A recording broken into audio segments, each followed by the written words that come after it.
కూటి కోసం కోటి విద్యలు నాడు పెద్దలు చెప్పిన సామెత కానీ నేడు కూటి కోసం కాటి కాపరి అనే సామెత అరుణ అంటున్నారు.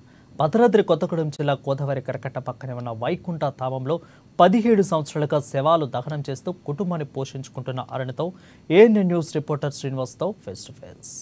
భద్రాద్రి కొత్తగూడెం జిల్లా భద్రాచలంలోని గోదావరి ఒడ్డునున్నటువంటి యొక్క వైకుంఠ ధామం ఏదైతే ఉందో ఈ యొక్క వైకుంఠ ధామంలో కూటి కోసం కాటి కాపరిగా పనిచేస్తున్నటువంటి అరుణ ఇప్పుడు మనతో పాటు ఉన్నారు. ఇక్కడ అరుణ గత 2007 సంవత్సరం నుంచి ఇక్కడ పనిచేస్తున్నారు కాటి కాపరిగా. కూటి కోసం కాటి కాపరిగా పనిచేస్తున్నటువంటి అరుణ ఇక్కడ చేస్తున్నటువంటి కార్యక్రమాల గురించి వివరాలు అడిగి తెలుసుకుందాం. చెప్పండి అమ్మా, ఇక్కడ ఎన్ని సంవత్సరాల నుంచి పనిచేస్తున్నారు? మీకు ఇక్కడ ఏ విధమైన ఇబ్బందులు ఉన్నాయి? ఎవరు ఏ విధమైన సహాయ సహకారాలు అందిస్తున్నారు? అందరికీ వందనాలండి. 2001 నుంచి అయితే మా ఆయన గారు పనిచేస్తున్నారు ఇందులో అండి. అప్పటి నుంచి మా ఆయన గారితో పని నుంచి రావటము, చేయటము, చెందటం చేసేదాన్ని, తోడుగా వచ్చేదాన్ని. ఆయన 2007లోనే చనిపోయారు. తన ఆరోగ్య పరిస్థితి బాగాలేదండి, కిడ్నీల ప్రాబ్లం, ఇక్కడ పొగ వల్ల తనకు లివర్ ప్రాబ్లమ్స్ అవి వచ్చి చనిపోయారు. ఆయన చనిపోయిన కాడ నుంచి నా పిల్లల్ని పెంచుకోవడానికి, నా ఇల్లు గడుపుకోవడానికి, నాకు పెద్ద కుటుంబం నాది, ఆ కుటుంబాన్ని నేను సాకుకోవడానికి, పిల్లల కొరకు ఈ వృత్తిని, నా భర్త వదిలేసిన ఈ ఉద్యోగాన్ని నేను చేపట్టి 2007 నుంచి నేను ఈ వృత్తి చేస్తున్నాను, కాటి కాపరిగా చేస్తున్నాను. అంటే ఇప్పుడు చూసుకున్నట్లయితే 2021 సంవత్సరంలో కరోనా సమయంలో మీరు ఏ విధమైన ఇబ్బందులు పడ్డారు? కరోనాతో చనిపోయిన వారి శవాలకు ఏ విధమైనటువంటి దహన సంస్కారాలు నిర్వహించారు? కరోనా టైంలోనే సార్ ఫస్ట్ అయితే ఒక మృతదేహాన్ని పాతి పెట్టాలని చెప్పారు. ఇక్కడ ఉన్నది చిన్నపాటి ప్రాంతము. ఇక్కడ ఒక మృతదేహాన్ని అయితే ఫస్ట్ స్టార్టింగ్ ఒకరిని దానం చేయడం జరిగింది సార్. అది ఒడ్డువైపు. తర్వాత నుంచి ఎవరు రాకపోవడము, బాడీలు ఏమో ఎక్కువైపోవడము, వృద్ధాశ్రమం నుంచి చనిపోయిన వాళ్ళు ఉన్నారు, అనాథలుగా చనిపోయిన వారు ఉన్నారు, ఫ్యామిలీలలో కూడా చనిపోయిన వారు ఉన్నారు. వాళ్ళని తీసుకురావడం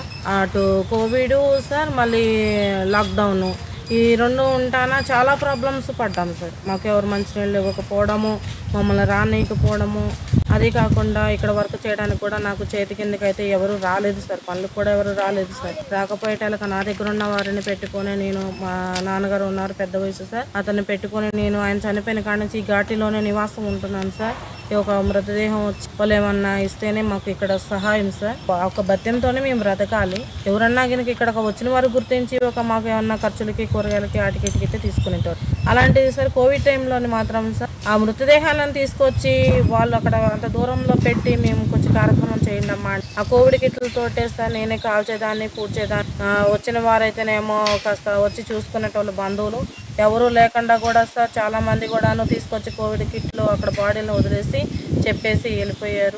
గవర్నమెంట్ హాస్పిటల్ నుంచి వచ్చిన బాడీలు కూడాను సార్ పిల్లల కాడ నుంచి పెద్దవాళ్ళ వరకు కూడాను తీసుకొచ్చి ఎవరిది మృతదేహం అంటే కూడాను సమాధానం లేకుండా అక్కడ పెట్టి వదిలేసి వెళ్ళిపోతే పొద్దుగున కింద కూడా చూశాను, ఎవరు రాలేదు సార్. పంచాయతీ ఆఫీస్కి ఫోన్ చేస్తే బంధువులు ఎవరన్నా వస్తారమ్మా, వాళ్ళు ఇచ్చిన ఖర్చును పెట్టి చేయమని అని చెప్పారు సార్. ఇటు పుల్లల ఖర్చు, అటు డీజిల్ ఖర్చు, చేతి కింద ఎవరికి లేకపోవటము, ఎవరిని పిలిచినా వాళ్ళు ఎంతో కొంత ఎవరైనా ప్రాణభయం సార్. మా ప్రాణం పోతే ఇంకొకరికి మేము, మా ఇంట్లో ఫ్యామిలీ పరిస్థితి ఏంటి అని ప్రశ్నించే ప్లేస్ ఇది. అయితే ఎవరిని నేను బతిలాడుకోలేక నేనే చేసుకున్నాను. భద్రాద్రి కొత్తగూడెం జిల్లా భద్రాచలం గోదావరి ఒడ్డున ఉన్నటువంటి ఈ యొక్క ఘాట్ ఏదైతే ఉందో శ్మశాన వాటిక, ఈ యొక్క శ్మశాన వాటికలో అరుణ నుంచి ఈ యొక్క తన భర్త ఇక్కడ కాటి కాపరిగా పనిచేశారు. ఆ తర్వాత 2007లో తను చనిపోవడంతో ఈ యొక్క అరుణే ఈ యొక్క బాధ్యతలు తీసుకొని తన జీవనం సాగిస్తున్నారు. ఈ యొక్క కుటుంబాన్ని సాగుకుంటున్నారు. పంచాయతీ నుంచి తనకు, తన కుమారుడికి ఇద్దరికి కూడా జీతం కూడా చెల్లిస్తున్నటువంటి నేపథ్యంలో ఇక్కడ ఉన్నటువంటి పరిస్థితులు చూసినట్టయితే ప్రతి సంవత్సరం గోదావరి వచ్చినప్పుడల్లా ఈ యొక్క వరదలకి కట్టుబట్టలతోటి ఈ గోదావరి ఒడ్డునున్నటువంటి కరకట్టకు ఎక్కేసి అక్కడ నివాసం ఉంటున్నటువంటి పరిస్థితి ఉన్నది. ఇక్కడ తాగడానికి కనీసం ఈ యొక్క శ్మశాన వాటికకు వచ్చేటువంటి శవాలను ఇక్కడ అప్పచెప్పి ఇక్కడ దహన సంస్కారాలు నిర్వహించే వారికి ఎవరికి కూడా ఇక్కడ ఉండే వాళ్ళకు కూడా, అంటే అరుణ వాళ్లకు కూడా తాగడానికి కనీసం నీళ్లు లేనటువంటి దయనీయ పరిస్థితుల్లో ఇక్కడ శ్మశాన వాటిక నడుస్తున్నటువంటి పరిస్థితి ఉంది. ఇక్కడ కరెంటు సదుపాయం కూడా కనీసం ఇవ్వలేనటువంటి పరిస్థితిలో ఉన్నటువంటి ఈ యొక్క అధికారులు కనీసం వారి యొక్క విన్నపాన్ని తెలియజేసినా కూడా పట్టించుకున్నటువంటి పరిస్థితిలో ఉన్నారు. గోదావరి వరదలప్పుడు వచ్చేటువంటి వరదలకు ఆ యొక్క పాములు ఎక్కడెక్కడి నుంచో వచ్చేటువంటి వరదల్లో పాములు విషసర్పాలు ఇక్కడికి వచ్చేసి తన నివాసంలో చేరినటువంటి పరిస్థితి ఉంది.